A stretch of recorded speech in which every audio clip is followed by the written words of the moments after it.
Halo majikan, hari ini kita akan membahas sebuah kasus yang sedih namun bisa dibilang inspiratif kali ya. Jadi ini tuh nggak horor-horor ataupun kriminal mulu begitu. Ini kita bahas sesuatu yang menggugah hati, yang bikin nangis. Kalau kalian nggak nangis, nggak tergugah begitu, sukanya horor sama kriminal mulu, fix kalian psikopat, lu kagak punya hati. Sedih tahu nih ceritanya. Abis bayangkanlah jika kalian ini lahir ke dunia tapi hanya kenal dengan sebuah dinding plastik bening. Sejauh mata memandang nih yang kalian sentuh dan kalian lihat tuh cuma sebuah plastik aja. Walaupun mendengar suara tawa anak-anak lain gitu, tapi kalian tidak bisa bermain bersama mereka.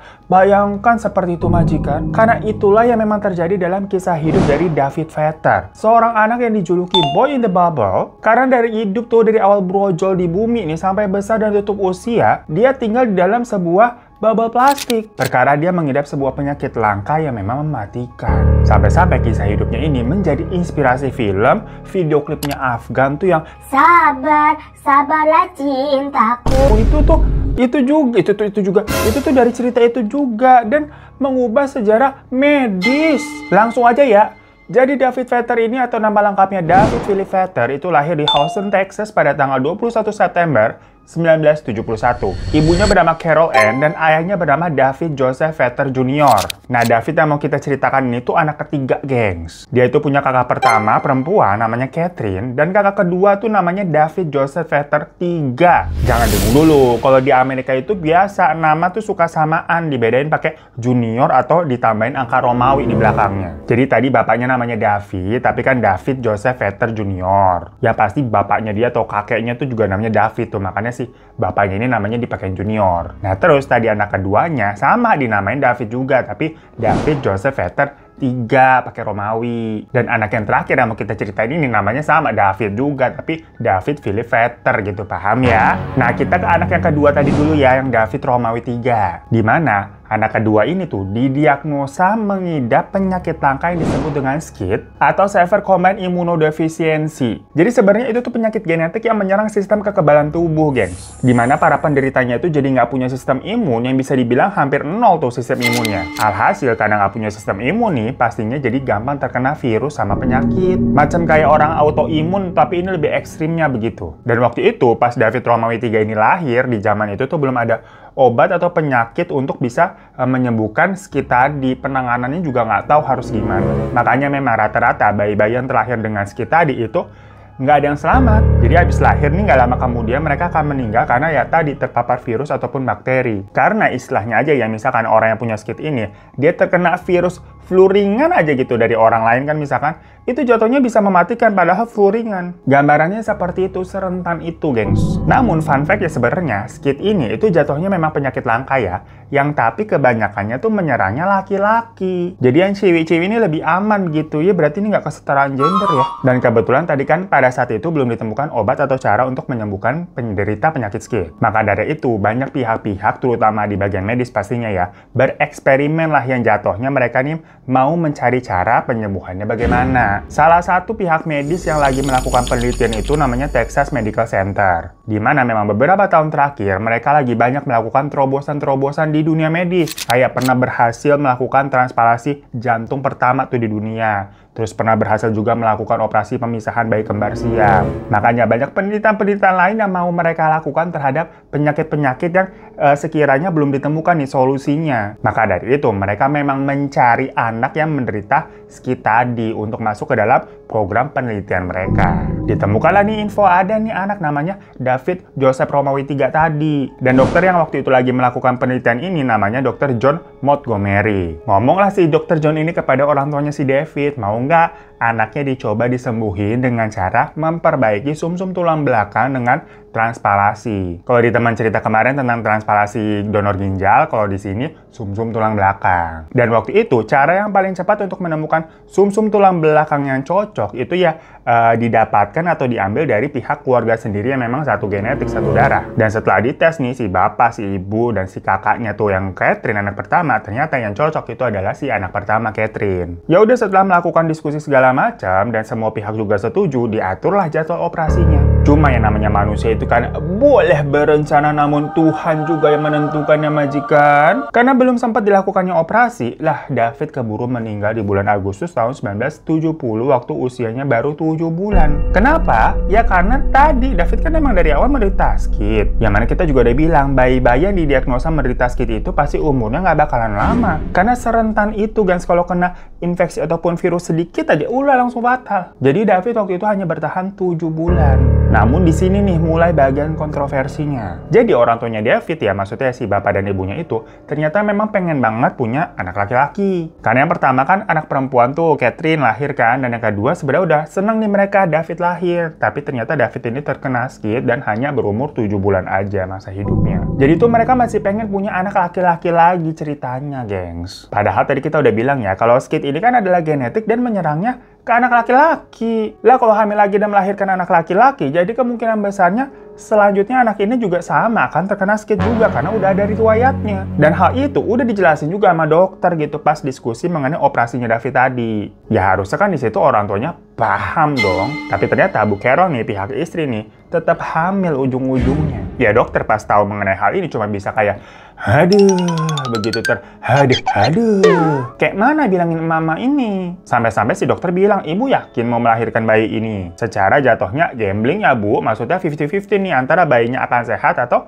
terkena skit lagi karena kan sebelumnya udah ada riwayat. Dan dokternya di situ memang menyarankan untuk udah Bu, digugurkan saja nggak apa-apa demi alasan medis, demi kebaikan ibu sama anaknya juga. Karena kesian kalau anaknya dilahirkan dengan kondisi skit ya nggak bisa bertahan juga pasti. Namun Bu Carol sama suaminya ini tuh bisa dibilang ya taat agama. Dimana di dalam agamanya mereka Katolik ya by the way, itu gugurin bayi ya dosa besar, nggak boleh. Meskipun dengan alasan apapun ya, alasan medis juga nggak boleh, takut dosa. Jadinya mereka tetap kekeh tuh untuk melahirkan bayi tersebut dan ya udahlah banyak-banyak berdoa aja biar ntar bayinya sehat gitu, normal lahirannya. Intinya mah berharap kali ya. Ya udah kita balik lagi ke masalah dunia medis yang memang lagi melakukan penelitian tentang skit tadi. Berhubung David Romawi 3 tadi jatuhnya nggak sempat dioperasi ya, karena kan sebelum dioperasi udah meninggal duluan. Jadi lah di sini Bu Carol yang istilahnya lagi hamil lagi nih, dia itu dirasa sebagai objek yang cocok. Maksudnya nanti kalau anaknya lahir dan ternyata kena skit lagi, ya udah langsung bisa ditangani sekaligus untuk penelitian nih dari awal brojol istilahnya, mungkin bisa lebih bagus nanti hasilnya. Dan waktu itu memang ada seorang ahli biologi bernama Dr. Raphael Wilson itu punya semacam gagasan atau teori di mana katanya untuk mencegah seorang bayi yang telah mengidap skit ini agar tidak terjangkit virus ataupun bakteri. Caranya ya bayi tersebut berarti dari awal brojol harus berada di dalam sebuah ruangan steril yang tidak terkontaminasi dengan semua hal yang bisa menyerang imun si bayi tersebut. Ya Bu Carol sama si suami yang sebenarnya nggak paham benar tentang hal-hal atau istilah-istilah medis penjelasan seperti itu ya cukup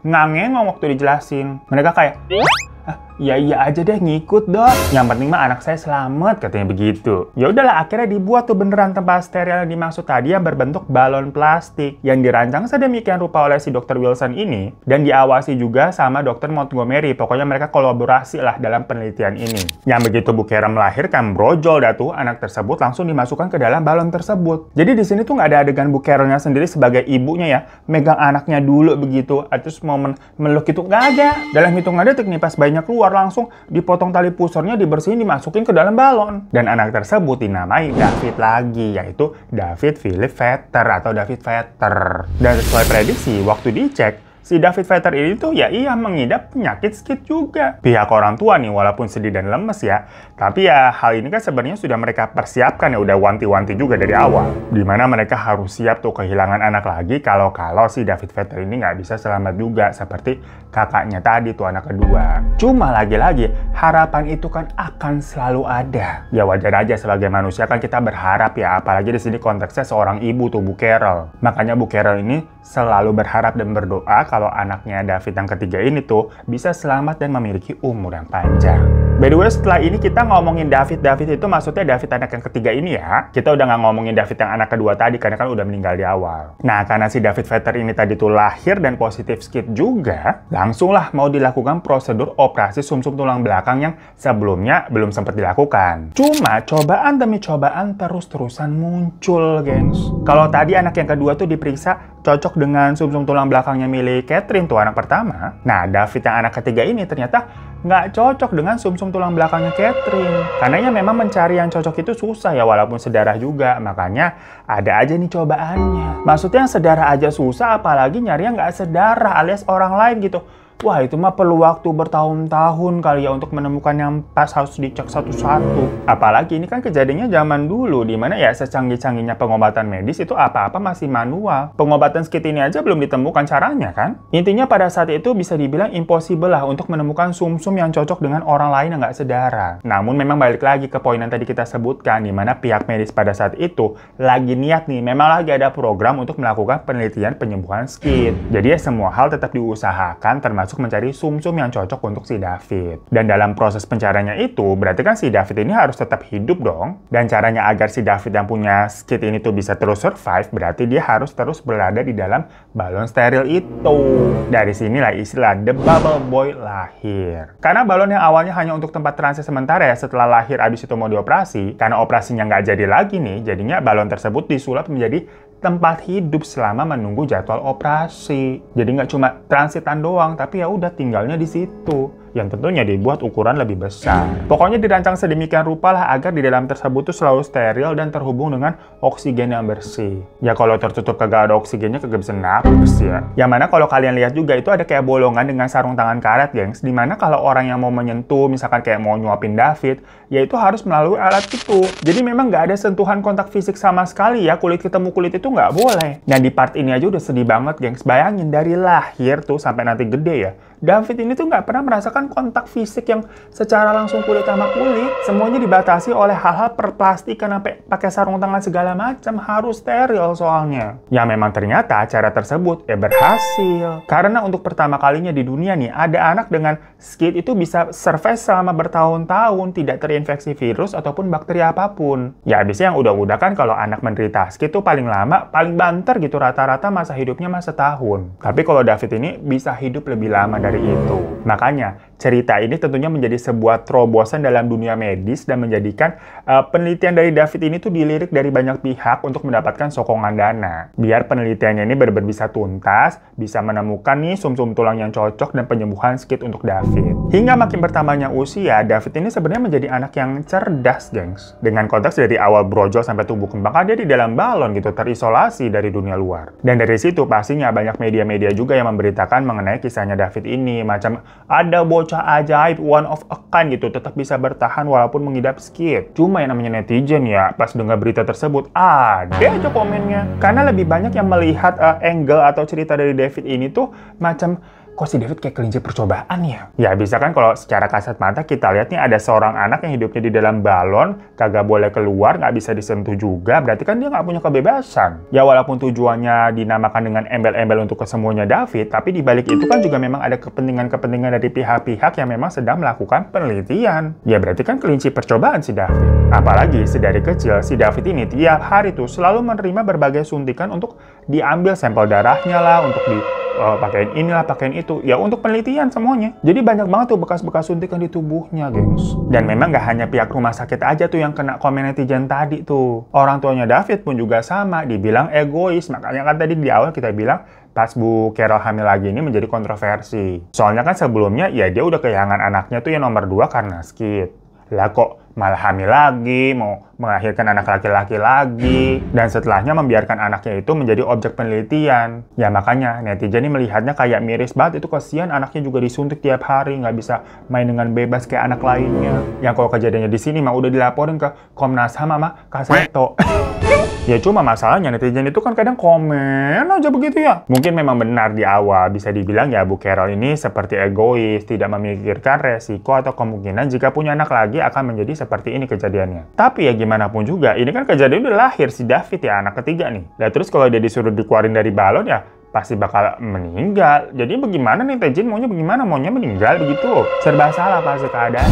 Nah makanya karena pada saat itu belum ditemukan cara menyembuhkan Squid, dilakukanlah penelitian. Netizen ini kadang kagak bantu, kagak ngasih sumbangan juga. Yang penting mah komen aja dulu. Makanya, karena waktu itu banyak kontroversi dari si netizen-netizen ini nih, akhirnya orang tua David dan pihak rumah sakit itu berusaha membuat hidupnya si David ini seperti anak-anak lainnya juga lah. Yang mana tetap diajak main, disekolahin juga, walaupun jatuhnya private ya, pokoknya belajar baca tulis, pokoknya diperhatikan terus. Alhasil, David itu ya menjadi anak yang cerdas, walaupun terisolasi di dalam balon aja hidupnya. Sampai lambat laun nih, waktu David umur 4 tahun ya, akhirnya dibuatkanlah tuh balon portable yang bisa dipindahkan ke rumah. Jadi akhirnya David nggak terus-terusan berada di rumah sakit untuk penelitian. Tektokan aja gitu, jadi ada waktunya dia di rumah, ntar ada waktunya dia disuruh balik ke rumah sakit, karena balonnya ini bisa portable dipindahin. Nah, waktu David udah bisa ke rumah nih, karena udah dibuatin balon portable tadi, dia ini jadi punya banyak temen, gengs, dari anak-anak lingkungan di rumahnya, tetangga-tetangga. Malahan anak-anak itu pada kepo banget, pengen lihat dan kenalan sama si David. Abisnya kan pasti anak kecil ngelihatnya, apa tuh ada yang di dalam balon tuh. Ditambah memang pada saat itu, media-media kan juga udah banyak yang ngeliput. Makanya netizen tadi tuh sampai pada banyak komen kontroversi kan. Yang tentunya hal itu juga membuat David jadi terkenal. Anak-anak jadi udah pada tahu, itu tuh si David yang the bubble boy di berita ya. Ya alhamdulillahnya sih memang pada saat itu anak-anaknya pada baik, gengs. Maksudnya ya pengen pada ngelihat dan kenalan gitu, bukan yang jadi ngata-ngatain bully gitu, enggak. Cuma dari sisi David sendiri yang awalnya dia pikir dunianya itu normal ya, karena dari brojol, melek gitu kan di dunia lah, dia udah di dalam balon. Pas ngelihat kehidupan lain tuh, anak-anak lain kok kagak ada yang di dalam balon kayak gue, pada bebas lari-larian. Disitulah dia baru merasa atau mengetahui kalau kondisinya dia berbeda, yang jatuhnya kena mental.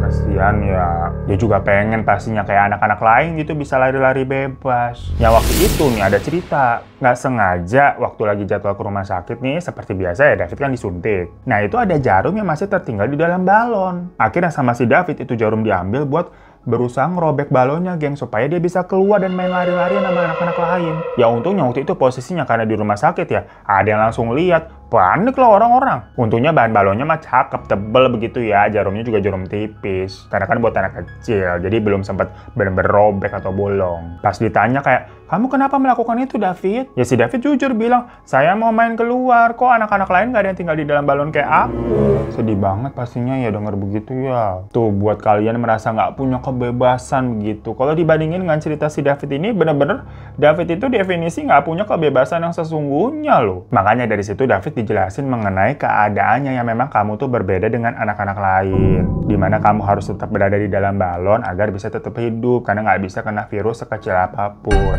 Yang untungnya David ini kan bisa dibilang tadi cerdas ya. Dia mengerti tuh dengan penjelasan itu, walaupun ya tetap aja sedih pasti. Makanya dari situ dihadirkanlah seorang psikolog yang bernama Mary Murphy tuh, memang psikolog anak, agar kondisi mentalnya David ini bisa tetap sehat lah. Karena kan yang ditakutkan adalah kondisi fisiknya mau udah sakit, mentalnya juga sakit kan, jangan sampai seperti itu. Ya pokoknya kisah David ini waktu itu sangat viral ya. Maka dari itu NASA nih, perusahaan antariksa tuh, ceritanya mau ikut membantu untuk bisa membahayakan David di ulang tahunnya yang ke-6, 6 tahun. Ya tentunya tapi itu pastinya menjadi salah satu semacam program CSR lah, CSR begitu.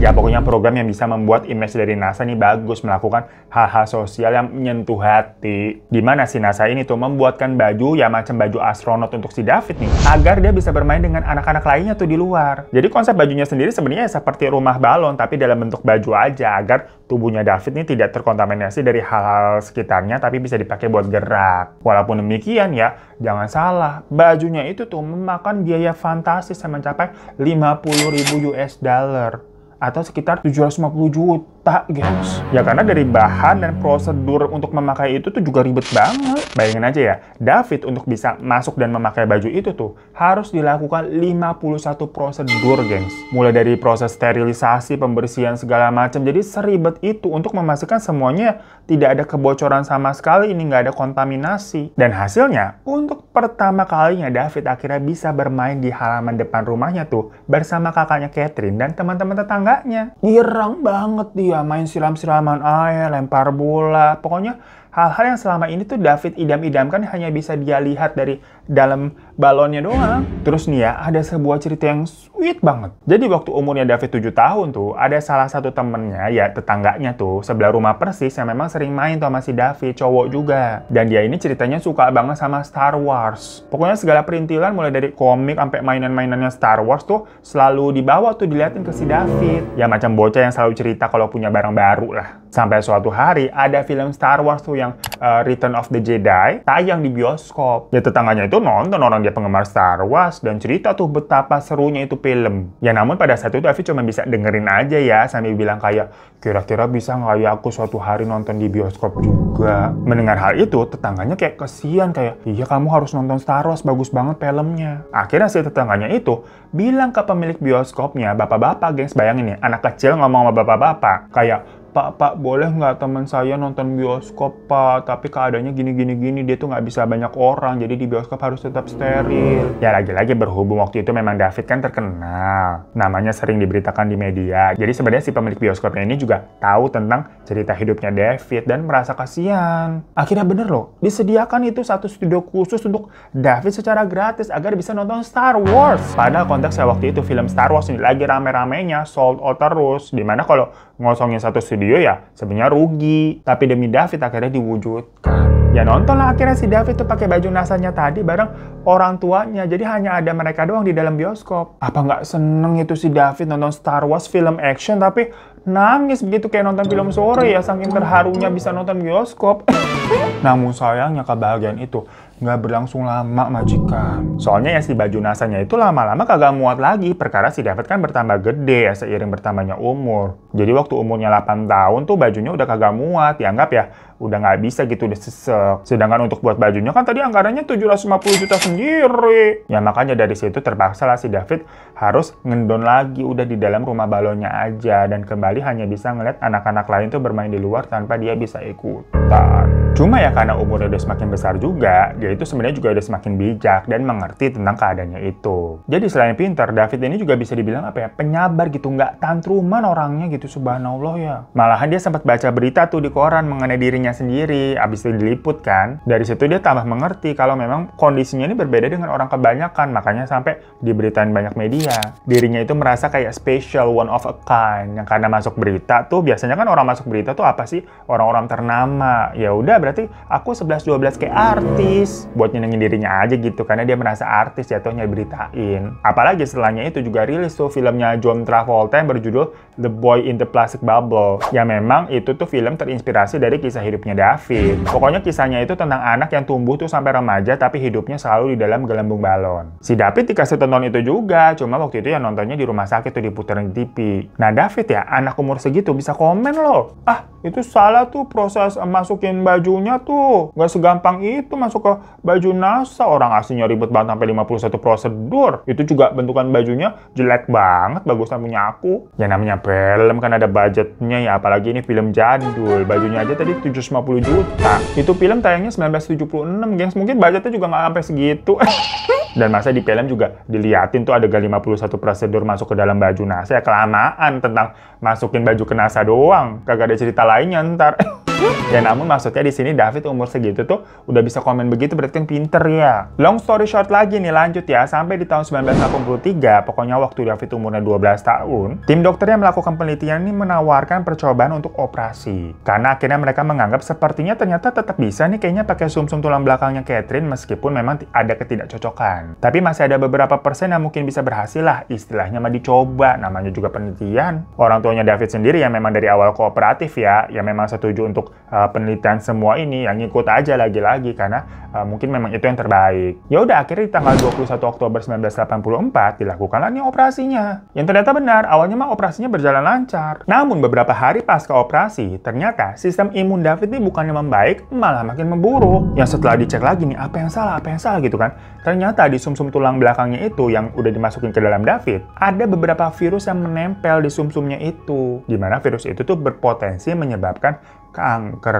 Masalahnya virus itu udah terlanjur berkembang di dalam tubuhnya David, kan udah masuk. Ya karena David ini nggak punya sistem imun, jadinya kondisinya makin parah. Dari sini rumah sakit semacam angkat tangan, maksudnya mereka tahu nih kalau mereka telah gagal. Dimana David nih nggak bisa diselamatkan meskipun dia tinggal terus-terusan di dalam balon. Karena percuma, virusnya udah telanjur ada di dalam dirinya dan menyebar sangat cepat. Hal itu juga akhirnya diinfokanlah kepada orang tuanya, ke Bu Carol dan suaminya. Pihak rumah sakit meminta maaf dan menyarankan untuk mengeluarkan David aja nih dari dalam balon, agar di waktu-waktu terakhir ini David bisa merasakan kehidupan di luar balon seperti layaknya manusia normal. Dan di situ, untuk pertama kalinya, Bu Carol ini tuh memegang David dengan tangannya sendiri. Maksudnya akhirnya udah kulit ketemu kulit itu, nggak pakai sarung tangan ataupun perantara apapun. Karena kan tadi kita udah ceritanya, dari awal lahir David ini nggak pernah merasakan sentuhan kulit siapapun. Semuanya selalu pakai sarung tangan ataupun plastik penghalang. Ya makanya pas Bu Carol ini akhirnya bisa merasakan kulitnya David nih, dia langsung nangis gitu sambil memeluk David,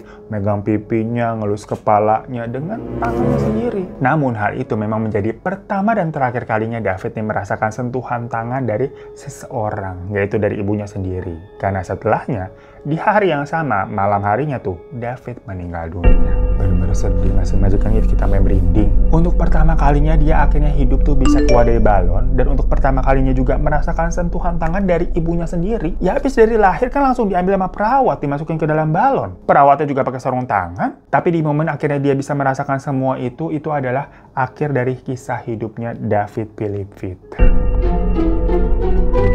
So itulah majikan kisah hidup dari David Vetter, anak yang selama 12 tahun hidup di dalam gelembung, yang mana dari awal lahir ke dunia sampai akhirnya sempat keluar hanya dalam kurang dari 1 hari sebelum akhirnya meninggal. Namun ya ternyata penelitian yang dilakukan dari hari pertama sampai akhir itu nggak sia-sia gengs, meskipun ya David tidak selamat ya. Yang mana penelitian yang katanya mencapai total 19 miliar rupiah ini sangat berdampak besar di dunia medis. Karena dari situ akhirnya pengembangan untuk transplantasi sumsum tulang tuh bagi penderita skid bisa disempurnakan dan banyak yang telah bisa disembuhkan setelahnya. Jadi hingga saat ini penyakit skid itu sudah ada penanganannya yang rasio kesembuhannya tinggi, gengs. Dimana semua itu ya berkat penelitian terhadap David Vetter ini selama 12 tahun. Yang namanya penelitian mungkin ada gagalnya sampai ujung-ujungnya bisa berhasil.